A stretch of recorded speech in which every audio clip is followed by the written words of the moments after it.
ましょう。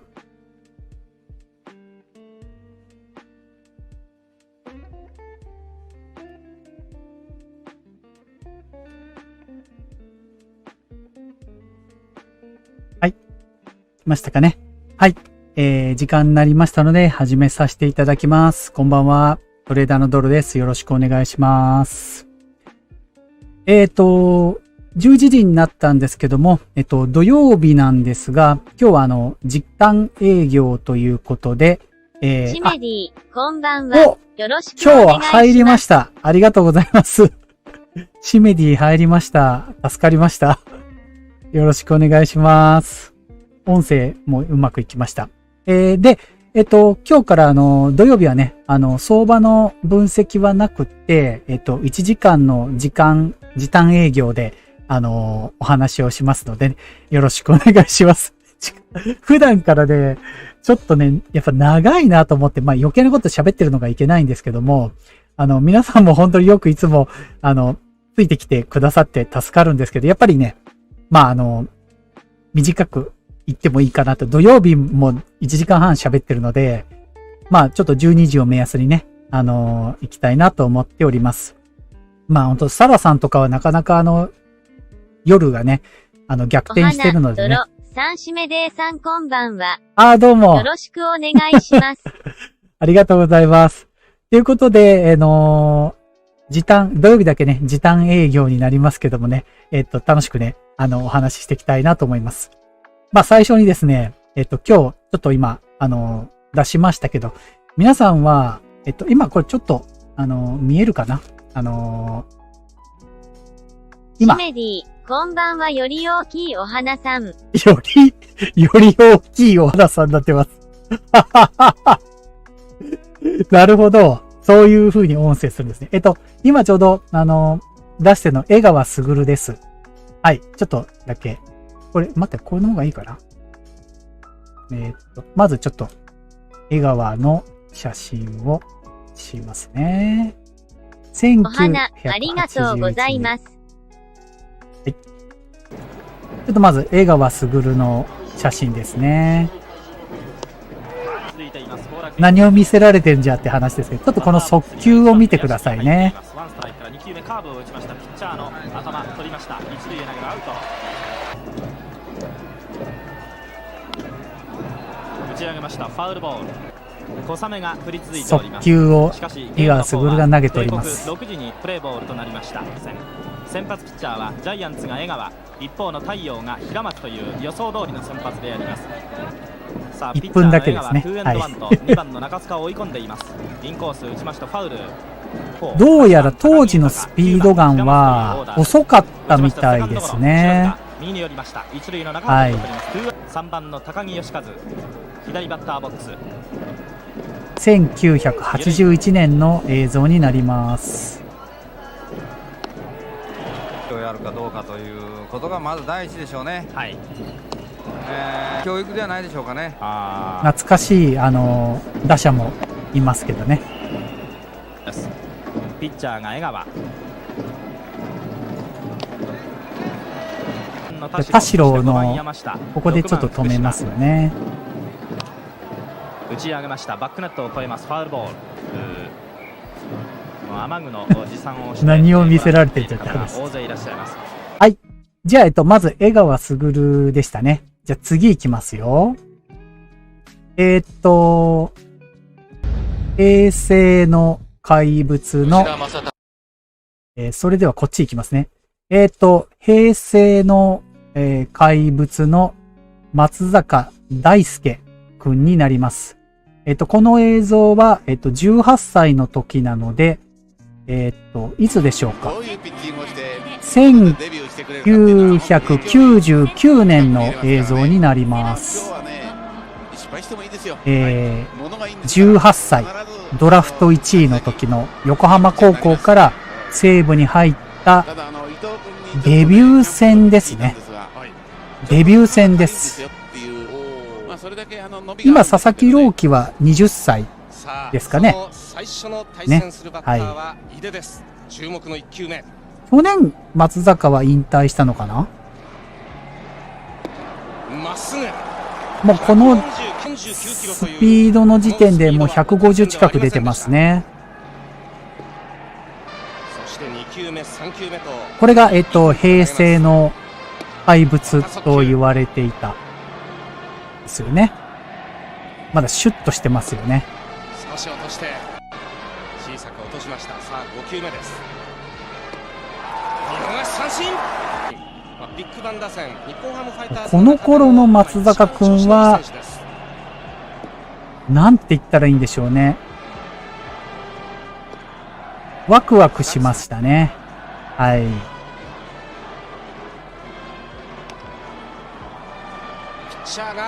多分その次にえげつないやつ出るのかな。あ、これか。これがえげつないやつかな。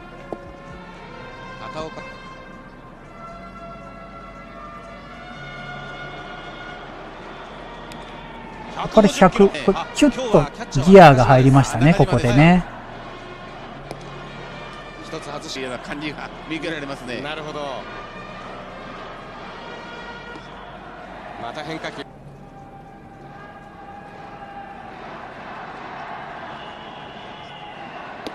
シンガーとの三振155キロ。ここで155キロが出たということで、当時、この時は150キロ、この155キロ、156キロっていうのがまあ、最速と言われてたあたりですかね。イラブっていう選手とかがいました。はい。これが昭和と平成と令和の怪物3怪物ですね。と言われて。で、最後に、この、ストレートですね。阪神タイガーズの藤川選手ですね。ちょっとだけ見せます。わあ、三遊間変化球を打たれて破られました。ノーアウトランナー2塁1塁になりました。2球ぐらい火の玉ストレートが見えるかな。しぶとい9回の攻撃です。しぶといですね。ここら辺から行きますか。左の好打者石井。あ、ちょっとこれ大きくした方がいい。どうだと言わんばかりのストレートです。ちょっと画面を小さくしたりと失礼してます。さあ、あのボールはなかなかうんとこうづらそうですよね。変化球よりこれよ、やっぱ。まあ今ちょっと阪神でもそういう藤浪選手ですかね。でもこの藤川さんの火の玉ストレートといっても実はスピードガンはそんなに出てないんですよ。多分回転数だと思うんですね、球の。はい。スイッチが入ったようになってきました。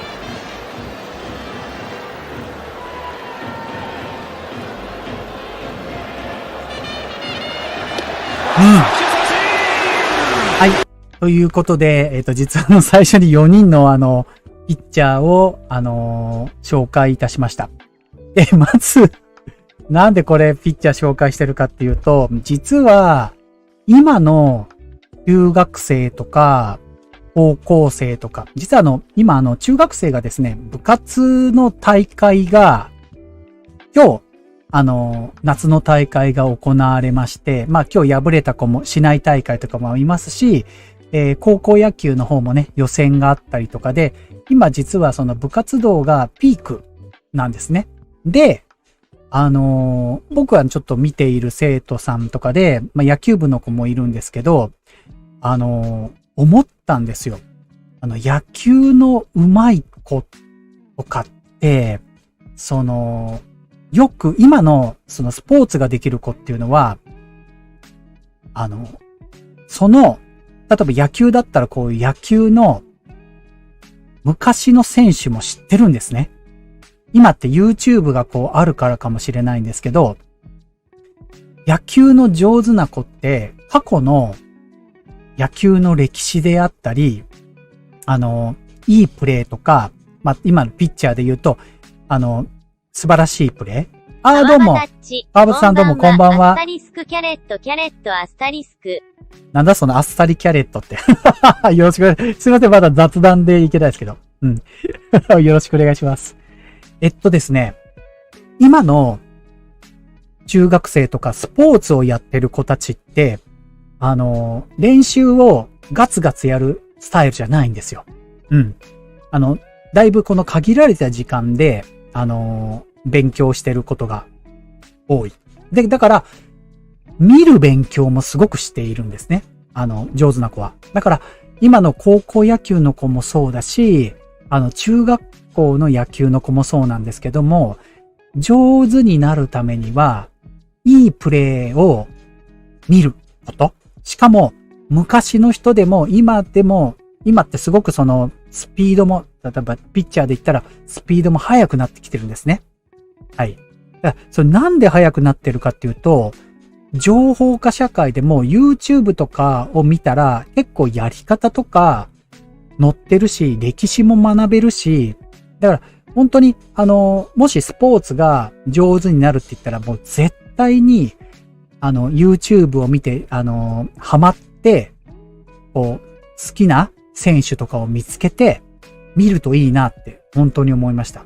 で、今日はね、そういう意味で、中3生は、部活動で、これで終わってしまうと来週から夏休みに入って、早い子はもう受験勉強っていう形になったり、塾では夏期講習が始まったり、まあそういうわけですね。で、僕の家庭教師をやっている生徒もそうなんですけど、もう野球とか好きなことがスポーツが上手くなるんだったら、絶対にこういう選手とかのチャンネルを見た方がいいよっていうことで、だってか、藤川選手は確かチャンネルがあるんですよ。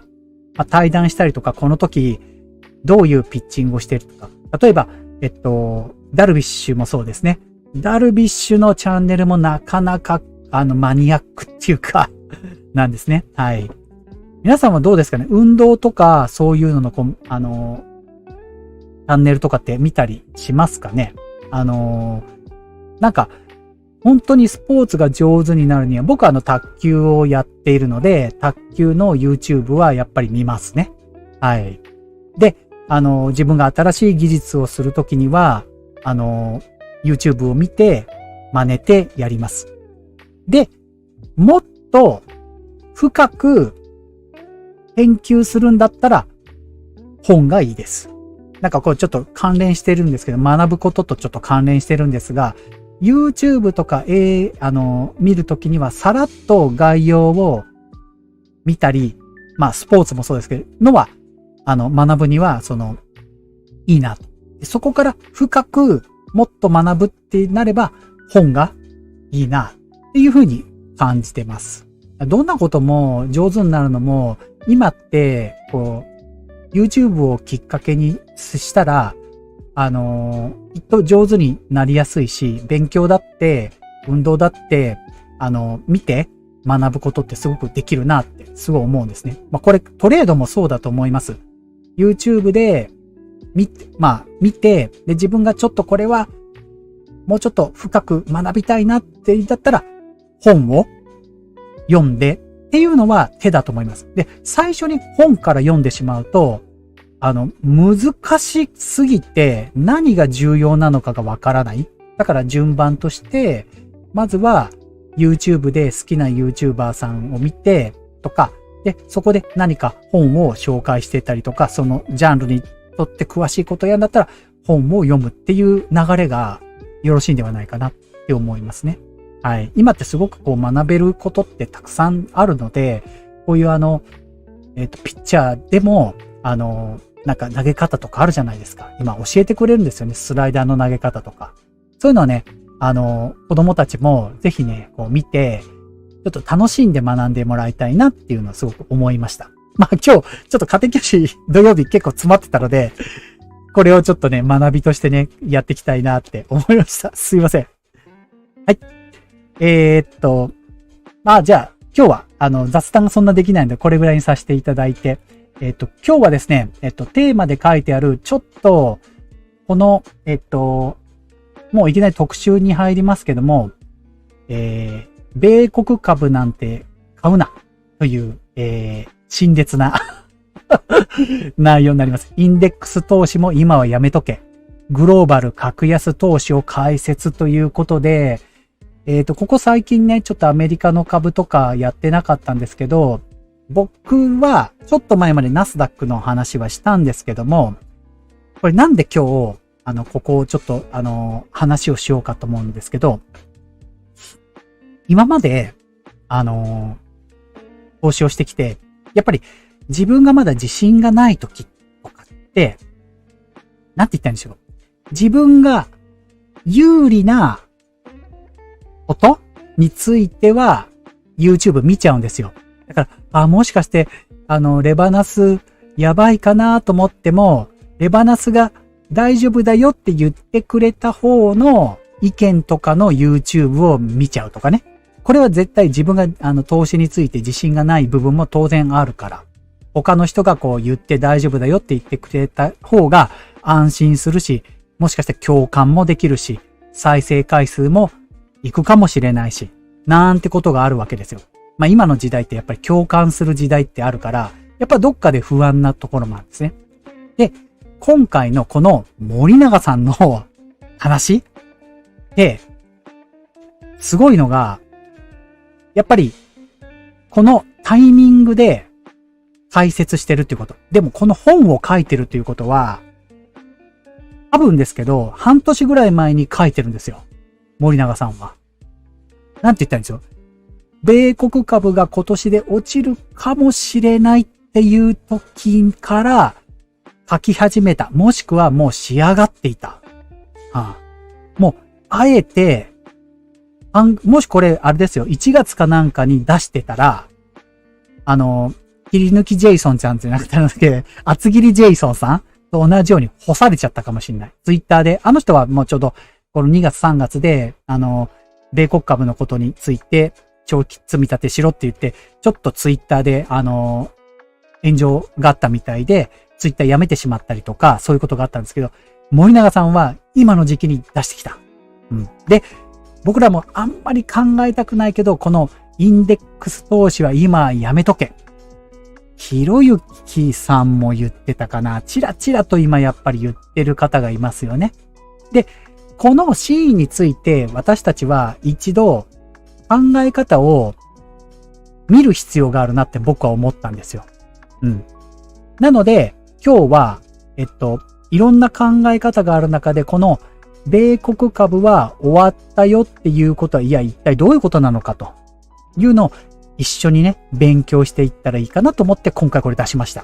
いや、賛成か反対かっていうんじゃなくて、違う意見も、僕は。川場タッチ、円安でドルクルベ化して投資するリスク感じます。なるほどね。はいはいはい。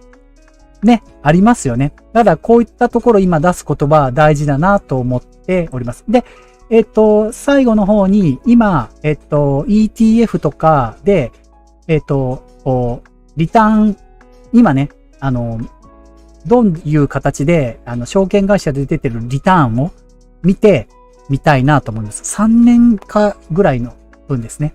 はい。それではですね、今日はこちらの方、止めつつ、いろいろご意見をいただきながら、勉強ね、していきたいなと思います。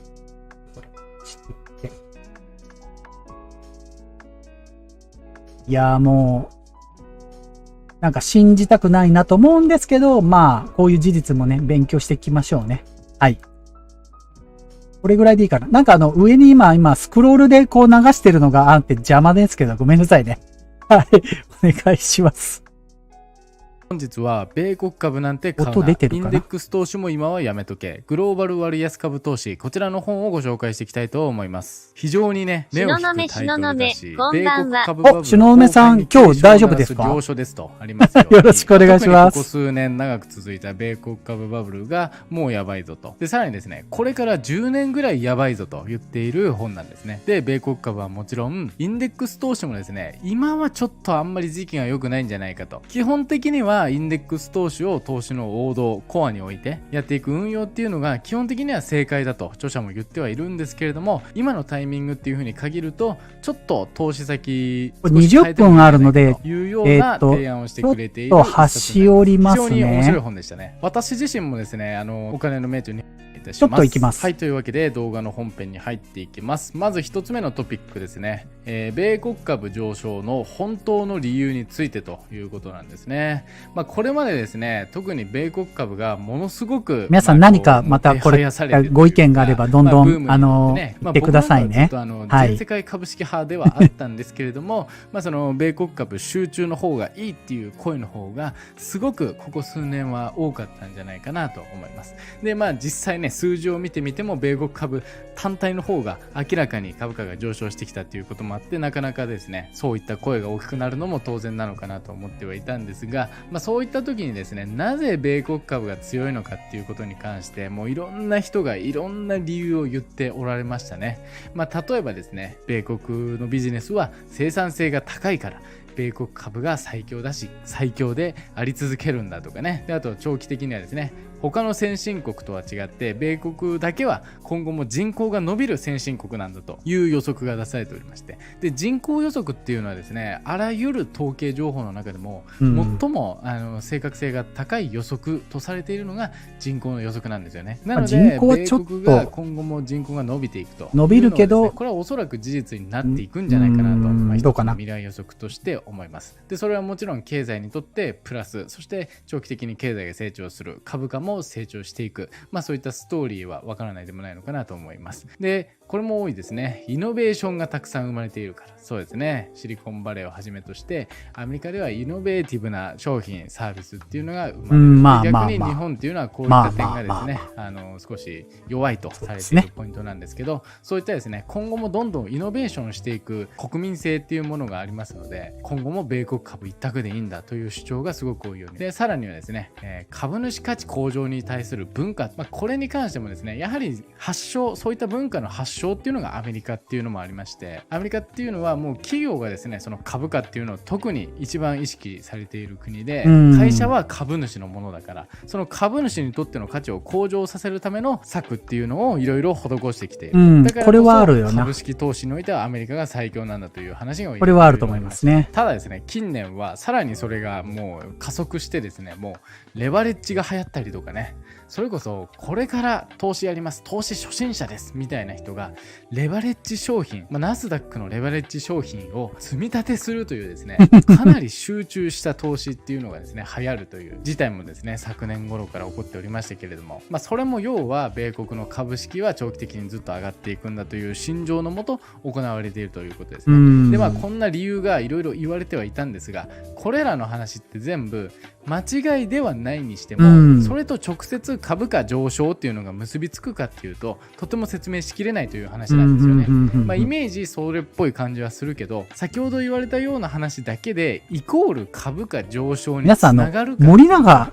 必ずしもそうではない。であれば何が一番アメリカ株が上がった理由になっているのかっていうと、僕で実は人的にはちょっとなんか構造的な話なんだろうな、なんとなく好きになれない人ではあります。こちらの図はですね、2008年から2019年こんなこと言っていいか分かんないけど、好き嫌い出ますよね。資産額の合計がこの薄い線ですね。それもあるのかな。森永さん500のチャートですね。その推移を合わせて描いた図なんですけど、本は悪くないかもしれないですけど、かなりぴったり一致しているというふうに見えると思います。つまり中央銀行の資産額増加イコール株価上昇を反映してきたということが見て取れるのかなと思います。とは言ってもですよ、金融緩和ですね。各国の中央銀行なんだったら、じゃあなぜアメリカが特に上がってきたんだという話なんですが、アメリカっていうのがやはり一番ハイテク系の中で有望な銘柄が多かったということが一番の理由になります。そしてこちら2019年までのデータですけれども、当然それ以降もですね、2020年のコロナで経済が停止してですね、もう金融緩和、財政支出、そして補助金、給付金などもういろんな手段で、日本もそうですけれども資金が世の中にばらまかれました。それと並行するようにですね、株価っていうのがどんどん最高値を更新していったということで、 S&P500 の上昇が2020年には 16.3%、 2021年には 26.9%、このあたりは耳がタコできるほど特に絶好ですね調だと言われていたこの10年の平均をはるかに上回るペースで、特にこの2年ぐらいっていうのはですね、アメリカ株のブームに沸いていたということになります。ちょっと早送りしますよ。今年の3月から東雲東雲そこにはですね、ピカ株式と言われると好きではないですねというキーワードが出てきます。本書全体を通してもですね、平均回帰というキーワードは重要なキーワードとして扱われております。というのもですね、やはり株式市場っていうのは、ここちょっと面白い話かもしれません。米国以外の先進国、そして新興国といったようにですね、振り子が動くようにトレンドっていうのはぐるぐるぐるぐる転換し続けているものなんだと。はたまた成長株と割安株っていうのも振り子のように片方に行き過ぎれば加速をつけて、もう反対側に今度はブームが移る。でそちらに行き過ぎればまた反対側にブームが戻るということをずっと繰り返してきてるんですね。その話でいくと、特にこれまでのね2010年代を中心とした10年ぐらいっていうのは成長株の時代だったと言われ、次の10年間では割安株の時代が来るとも言われております。はたまた業種を見てもですね、ハイテクなのかオールドエコノミーなのかっていうのも振り子のようにトレンドが行き来していると。株式市場のブームの変遷っていうのはこういったようにですね、振り子が揺れ動くように、まあここ面白いけどちょっと僕はどうかなと思ったり、世界的にダメな時はダメなのでねっていうことですけど、そして地域別アメリカ、欧州、日本、新興国、これ10年単位のリターンですね。10年単位の株式リターンの変遷が本書でまとめられております。まず2000年から2009年の10年間、一番リターンが出たのが新興国株で 144%、 2番目が欧州株で 15%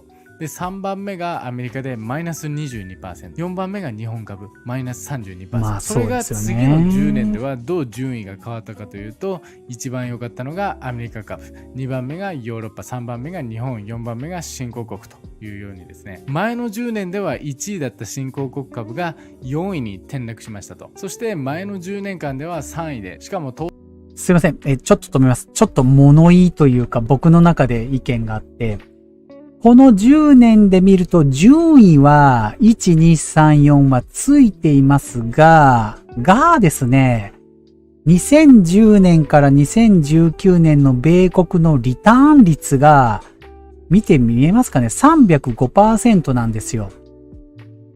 これ順位をつけると10年単位で回ってるってことが言えるんですけど、リターン率が全然違うっていうか、新興国の10年の1位の 144% と、米国株の 305.1% の、これがね、同じ土俵に入れていいかって言ったら、僕はここはちょっとハテナです。うん。だから、こういう、見方っていうか、リターンがパーセンテージであって、順位にすると、新興国が10年前は1位で、米国株は1位、今は1位だよっていうことは言えるんですけど、ちょっとね、見せ方はどうかなと思ったりはします。はい。まあちょっとすいません。これまた続けますね。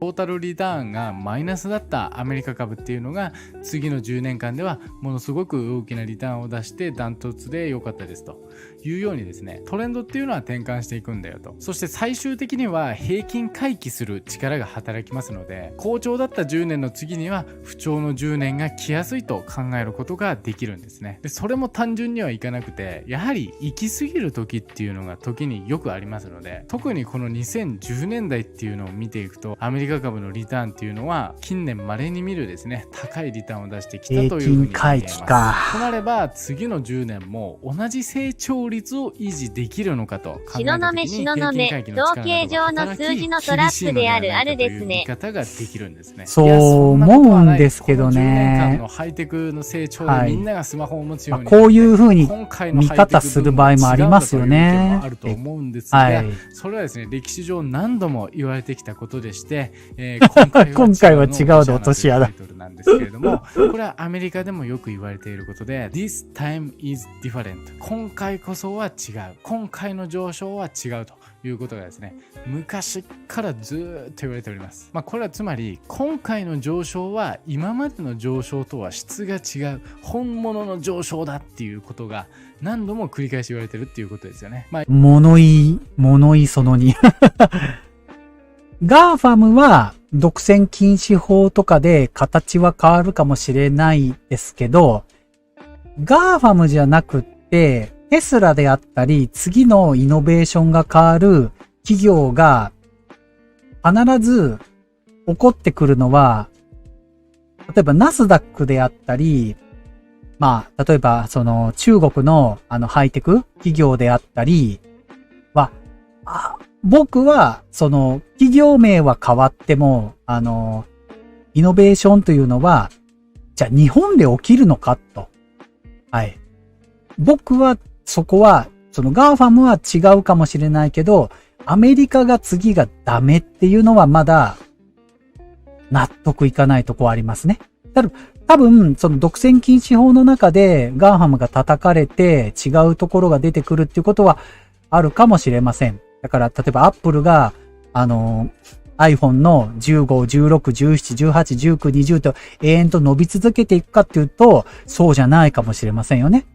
マイクロソフトだって、Windows が、バージョン11、12って上がってきても違うものができてきたりとかするとか、ね。あるかもしれません。うん。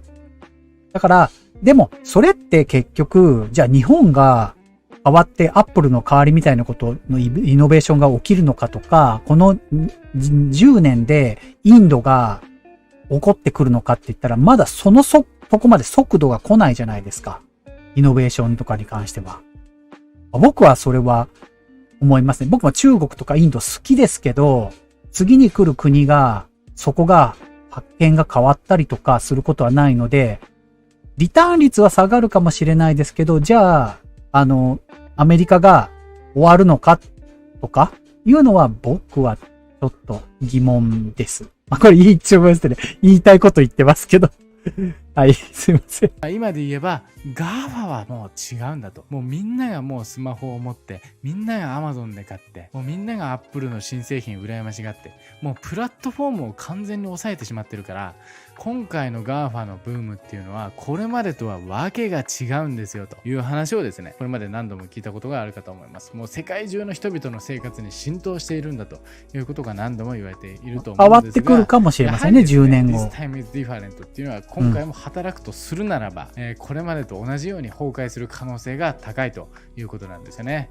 で、これまでの特に米国株のブームを見ていくと、まずニフティ50ブームというのが過去にありました。これは1960年代末期から市場を牽引した素晴らしい50銘柄っていうのをニフティ50っていうんですけど、その素晴らしい50銘柄の中には当時最先端のハイテク銘柄って言われてた銘柄も多数含まれていたんですね。当時の時代からすればですね、ファックスを作っていたゼロックスっていうのがですね、非常に人気になっておりまして、それ以前の歴史と比べればですよ、コンピューターっていうものが出始めて、もうこれ世界がひっくり返るぞみたいな、ファックスっていうのが出始めて、文章を遠隔の場所に届けられるんですかみたいな。今まで郵送だったのに、数日かかってたのに、ファックスで一瞬で送れるじゃないですか。これはもう世界が変わる。ファックスはもう永遠にビジネスの現場で残り続けるっておそらく言われてたんでしょうね。ファックスやべえみたいに言われてた、森永さんは永遠はありえないよっていうことを言いたいだけなのかな。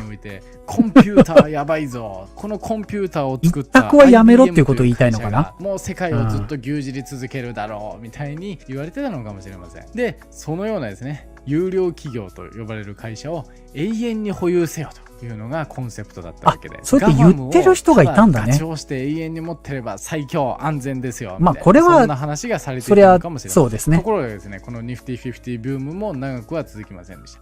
1973年1月から74年翌年の12月まで約2年間で、この2年間のやつは今言われてるやつと一緒ですね。ほぼ半値になったということですね。半値になるってとんでもないですよね。ダウ平均が年始のピークの時に3万6、7千ドルぐらい。そこから 45% 下落ってなったら2万ドルですからね。で、今現在7月現在3万ドルなんで 45% 下落。実はこのいかに恐ろしいことなのかっていうのがイメージできる。いつもお世話になってます。ドットコムバブルですね。90年代末期。聞いてわかる本要約チャンネルさんのこの森永さんの回なんですけど、もうドットコムブーム。いいねが少ない。インターネットがめちゃめちゃ普及しだしてちょっと言い方は悪いですけど。当時登場し始めて、こういう最新ハイテク銘柄ものを聞くのも大事だと僕は思ってます。はい。当時でいうハイテクブームですよね。いろんな意見もあると思うんですけどね。株価最高値から 95% 下落を経験したというですね、株式って怖いなって多分多くの人が思ったんじゃないでしょうか。まあ確かにアマゾンこの当時、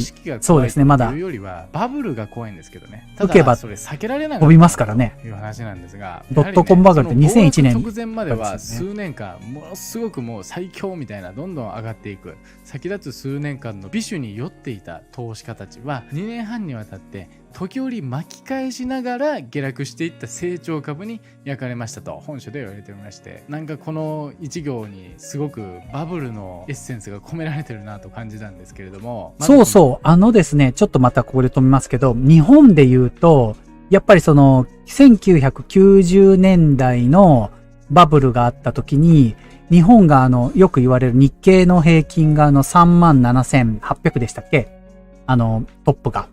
で、この頃の証券会社さんや投資をしている方はやっぱり日本は最高でこれからもう世界を牽引していくっていうことでこれが永遠に続くだろうと思って証券会社も進めて、まあその時そんなインターネットがなかったので、その頃、まあ野村証券とかいろいろ証券会社あったと思うんですが、株をもう日本一択でやってた人たちはどんどん焼かれていって、まあ、野村証券も確か1998年ですかね、倒産しましたよね。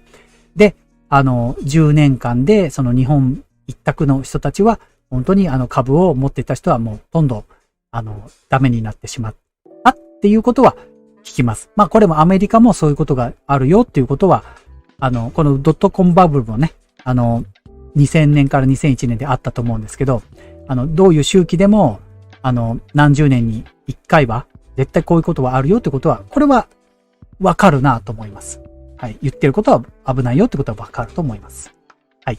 この酔ってたっていうフレーズですよね。バブルっていうのはやはり人間が引き起こすものなので、何か一つを持ちさえすればいいってすごく考えなくてよくて楽なんですよ。絶対楽な方に考えがちなので、まずそういった美酒に酔ってしまったっていうのが一つ目で、もう一つは崩壊する時ってやはり時折巻き返すような素振りってチャートが見せるんですよね。そういう時にチャート分析とかっていうのにもう信じすぎてしまうとですね、僕はあんまり良くないんじゃないかなと思ってるタイプです。一直線に下がっていくんだったらまだ諦めがつくんですけど、そういうことって逆に稀ですよね。じわじわ下がってっていつの間にか大怪我してるみたいな。特に個別の成長株銘柄っていうとそういった体験したことある方もおられるんではないでしょうか。それじゃあこれからの10年どうすればいいのっていうことなんですが、ここですよね。割安株と本書では推奨されておりまして、森永さんここですよ。バリエーションがですね、今いいと言われております。割安株が今割安と言われてるんですけど、どういうことみたいな。割安株が割安って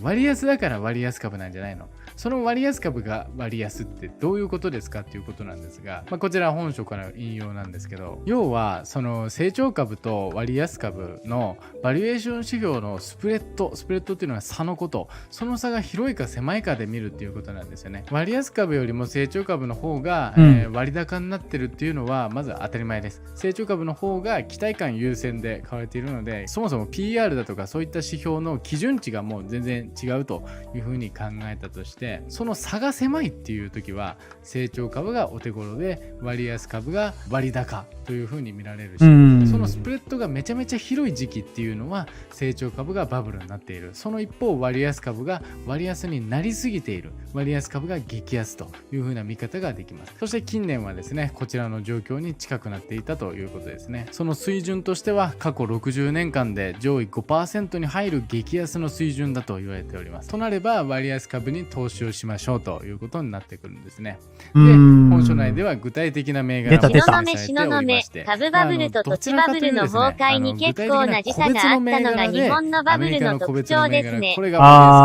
そうですね。これが割安株だとか、そういったことが書かれている本ではあります。いましたね。どちらかというとファンドですね。投資信託とか、インデックスファンドもあるし、アクティブファンンドもある中で、こういった割安株に、投資されているファンドを買うといいんじゃないかということがお勧めされておりまして、具体的な商品名がですねたくさん書いておりました。多少はですね、著者自身はこういった割安株を買ってますという具体的な個別株の名前なんかもちょいちょい。ストップですね。ここ見ましたかね。この、森永さんが、出しているところでは、世界株式ファンド、インデックスファンドでも、多分、米国株一択ではなくて、よく聞かれる全世界株式のものだと思います。あと、時価総額ベースでないってとこはちょっと、あれですけどね。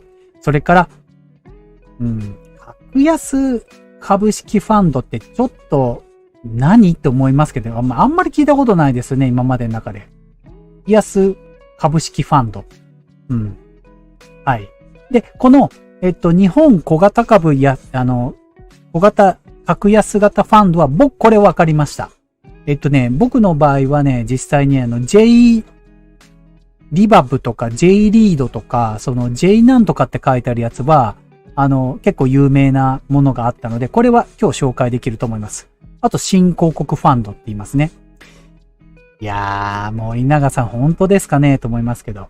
ちょっと続きます。書かれてはおりましたが、そこに関してはですね、著者は今のフェーズではもうその割安株っていうところに一種のもう賭けですよね。米国株崩壊っていう方にベットしていて、その上で自分自身はこういった株を買ってますかっていう話をされてるんですけども、非常に好印象だなと思ったのが、やはりですね、基本インデックス運用だとか、そういった低コストかつあまり集中しすぎない投資がいいっていう方もいると思いますので、そういった方に向けた、対処法をどうしたらいいかっていうことなんかも書かれておりまして、そういう意味ではですね、ターゲットとしては個別の銘柄をいろいろ選んで買うっていうよりは、本当に今までインデックスファンド一つの商品だけを買ってきましたっていう人にも参考になりますし、コア投資運用しながらサテライトで、アクティブな運用をちょこちょこやってますっていう人にとっても役立つような内容っていう感じでしょうかね。例えばで言うと、例えば世界株式ファンドなんかを投資している方であれば、基本的にはですね、インデックスファンドとかってなってくると、時価総額ベースっていうのが今の世の中の主流というか、コストが最も安く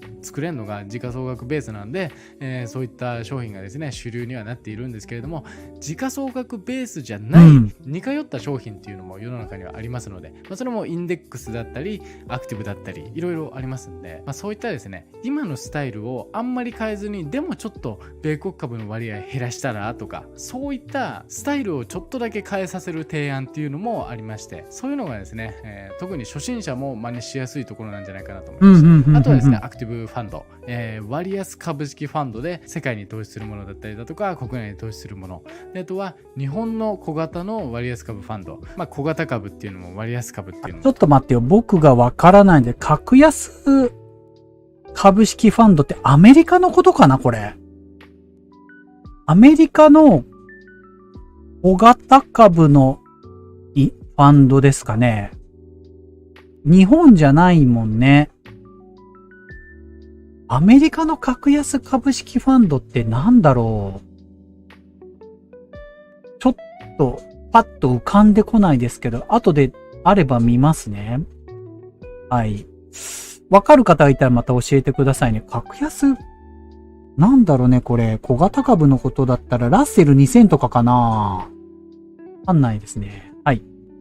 あとは、わかりますけど。ここにですね、市場リターンよりもアルファを狙っていくための、王道の考え方の一つですね。で、あとは新興国ファンド。先ほどのですね、地域別のランキングでもあった通り、2010年代の10年間っていうのがですね、新興国っていうのが一番成績が悪かった。新興国ファンドか、どこなんだろう。仮にですね、また振り子が触れるように順番なんだと考えるならば、次の10年間はいい可能性があるのではないかと。特にその中でも割安度が高い銘柄を中心としたファンドであればリターンが期待できるんじゃないかと考えることができます。はい、というようにですね、本書では、米国株バブルの崩壊に関するいろいろな経済分析データっていうのが凝縮されておりまして、次の10年でかつ割安株の銘柄や商品はどんなものなのかっていうことが書かれていたりだとか、著者はですねその米国株がもっと大きなバブル崩壊になることにベットしているわけですけれども、そういった崩壊が訪れた時にどうやって避ければいいのかっていう方法で、あとは先ほども言いましたように具体的な商品っていうのが書かれておりますので、非常に面白い一冊だったかなと思っております。こちら6月に出たばかりの新刊なんですけれども、僕も今回本を書かせていただいて思ったんですが、結構こういうトレンドに対して、言ってる本じゃないですか。でこういうのって難しくて、やっぱり本ってねタイムラグがあるんですよ。基本的におそらくですけど書き終わってんのがもう数ヶ月前に書き終わってて、でそこからいろいろ構成とか編集とかが入って微修正が入って、出版されるっていう流れだと思うんですけど、だからそういう意味で言えばですね、執筆されてたのはおそらく株式市場が本当にピークをついてる頃に書かれてたんじゃないかなというふうに僕としてはねもう想像しながら読んでました。さてさて、森永さんがあえてこの時期に下がってきたアメリカ株で、これをタイミングで、出されたということで、ある種みんなが何って思ってるかも。特にその日本の、投資されてる方、去年、一昨年からスタートしてる方は当たり前ですけど、米国株一択って言ってる方もいるわけですね。それに対してもうこのタイミングでいろいろ言ってることもわかります。分散投資をすることはいいことだよと。インデックスでも、インデックス投資でも、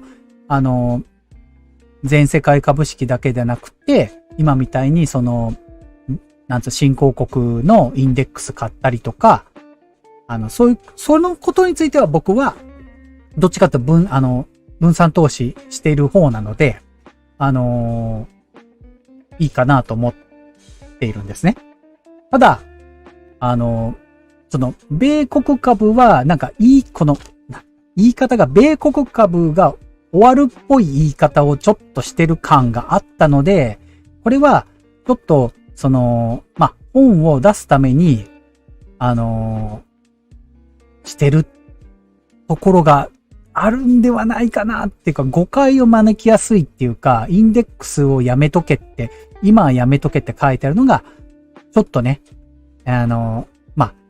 今ってやっぱり、売れてなんぼだから、やっぱり、みんなが米国株やばいなと思ってる時に、こういう本が出ると何って思うかもしれませんしね。はい。言いたいことは、僕は、理解できるなって分散投資した方がいいなと思うので、今日はね、そういう、お話というか、投資なんて何が正解なんて未来のことなんかわかるわけないですけど、それは分散投資をした方がいいに決まっているわけですよ。それはそうですよね。はい。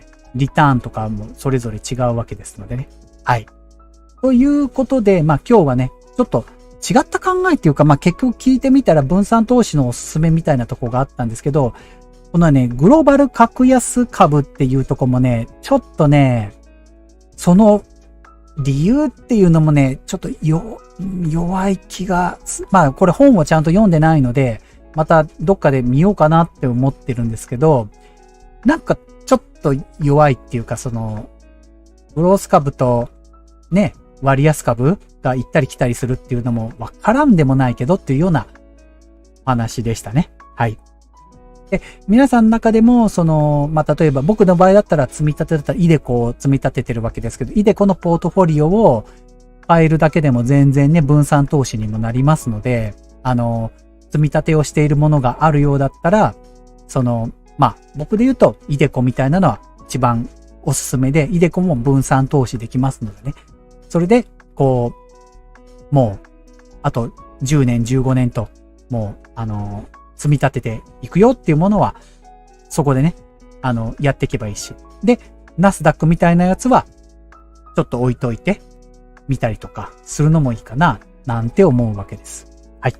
それではですね、今日はですね、これを最後に出したいと思います。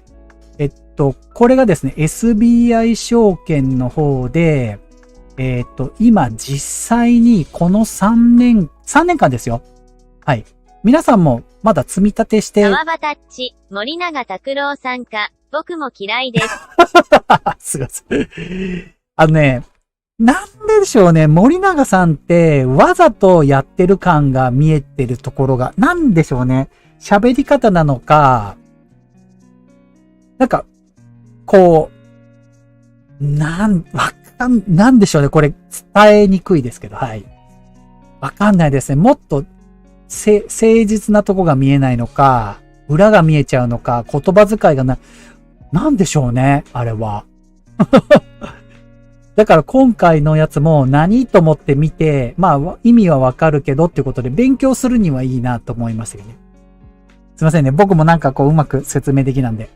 でも違う意見を聞いて勉強するのは絶対大事だと思うので、これから反対意見を聞いたりとかするっていうのは、自分にとっても、投資についても、トレードについても、例えば自動売買についてだって、僕はやってないですけど、でも自動売買を FX でしている方とかの意見も聞いて、これはいいなとかいうのを勉強していきたい。そういうふうに思ってますので、これからもね、自分と反対の意見かもしれないですけど、ここでね、入れていきたいな。それを生理的と言います W。それ言っちゃおしまいですね。です。まあ、ありますよね。あるんでしょうね、きっと。まあそう思います。はい。ではですね、これ、3年間の、すいません、3年間のトータルリターンですのでね。3年間。だから皆さんがもしかしたら、もう5年も10年もやってらっしゃる方と意見は違うかもしれないんですけど、積み立てを始めただろうなっていう3年ぐらい前、ちょうど、僕もちょうど始めたかなっていうところの変動率ですから、これからはもっと変わるかもしれません。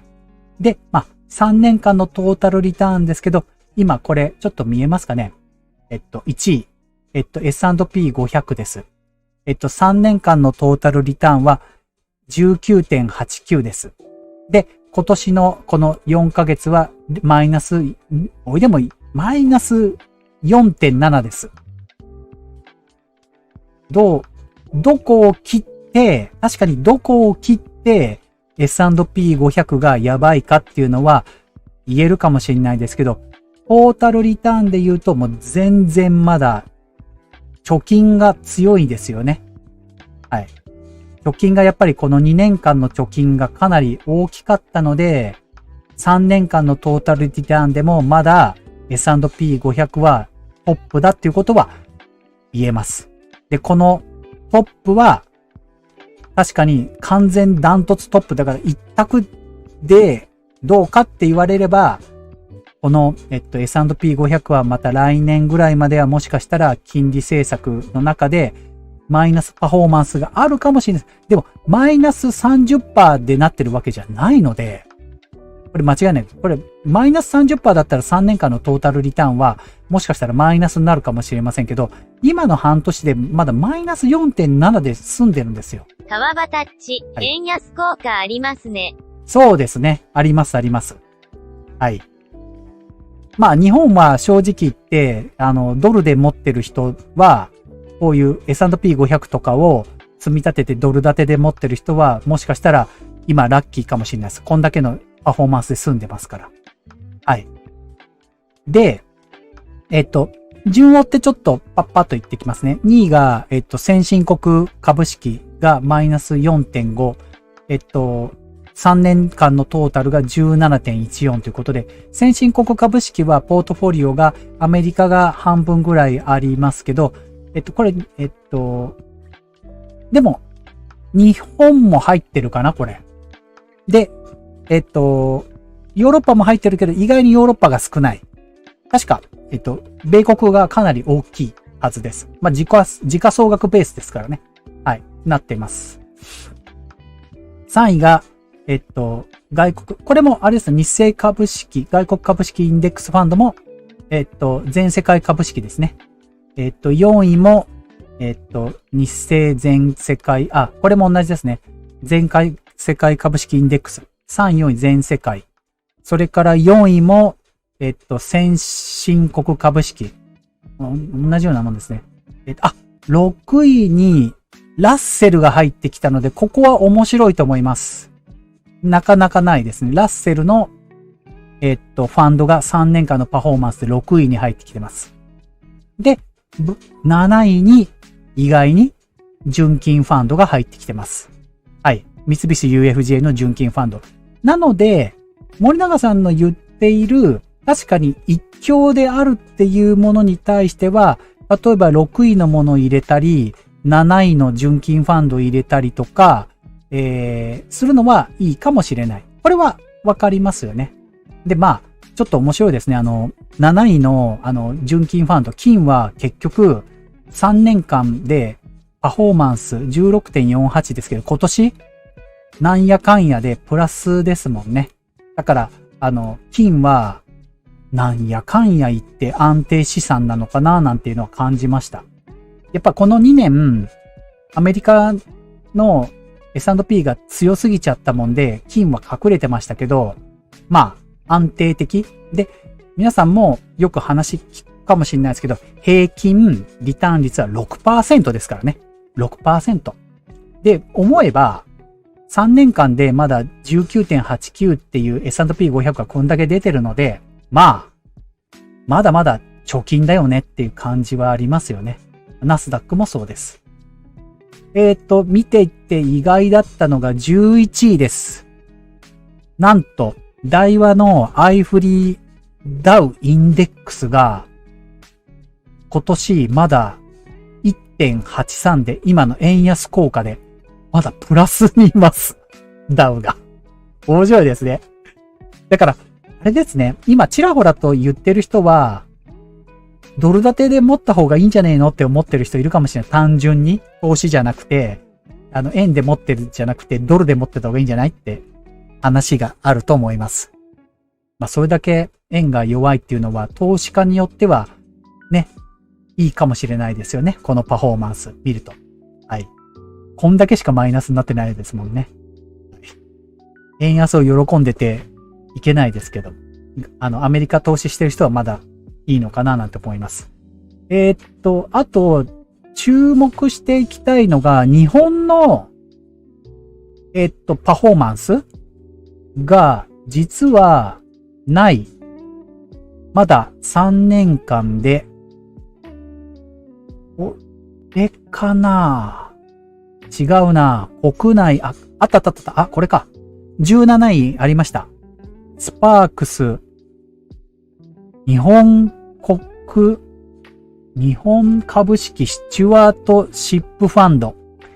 やばい、これなんだかさっぱりわからん。このファンド。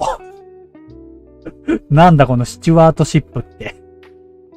航空株のファンド？ちょっとこれ17位にいるでわかりません。僕、J リバップとか J リートとかないのかなあ、18位がですね、これあれです。外国のリートですね。あ、これ18位までいるのはやっぱ円安効果ですね、完全に。川端さん言う通りです。この、不動産の株は下がってるんだけど、円安でパフォーマンスが上がってますね。外国の不動産が。結局、21位？もうこれ、どんだけ新興国の通貨が弱いかですね。新興国も結局、なんやかんや言ってパフォーマンスまだ21位ですもんね。なんだ、今日結論で言うと、もう結局円安で、全然外国に投資してた方がパフォーマンスいいんじゃねえのっていう結論になっちゃいますね、これだと。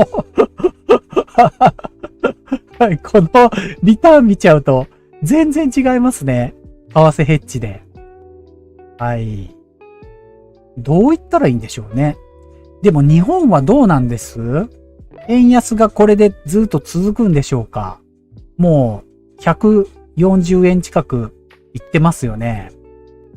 なんかこの株のことよりも日本人が投資をするときに今アメリカに投資しようっていうよりドルに変えた方がいいんじゃねえのっていうのが今ちょっと結論がそこに来ちゃってます。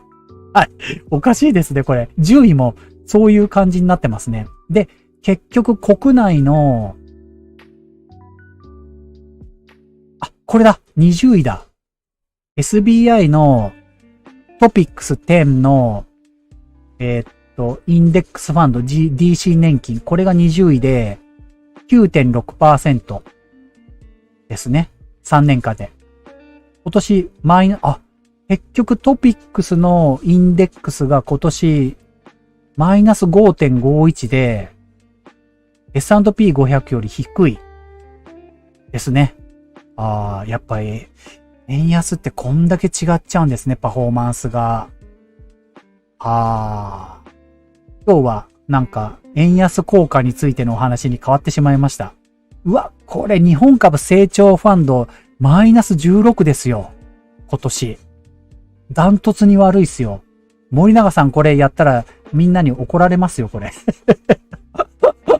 これ、やばい。円安やばい、これ。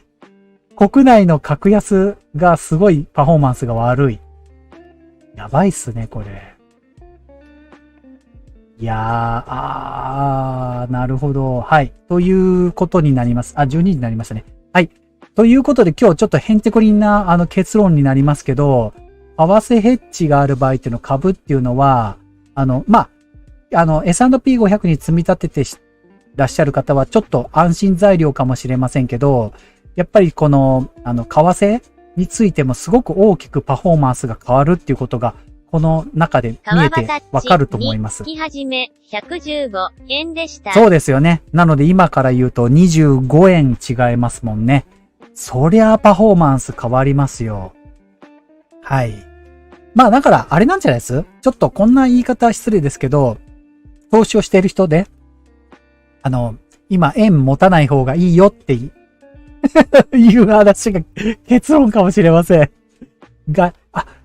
あれもいいかもしれないですよね。アメリカのドル建てで、なんていうんですかね。MMF って言うんです。ドルを持ってやるのもいいかもしれませんよね。うん。はい。FX やるよりドルでお金持ってた方がいいみたいな。なんかちょっと変とこりな結論になりましたけども。はい。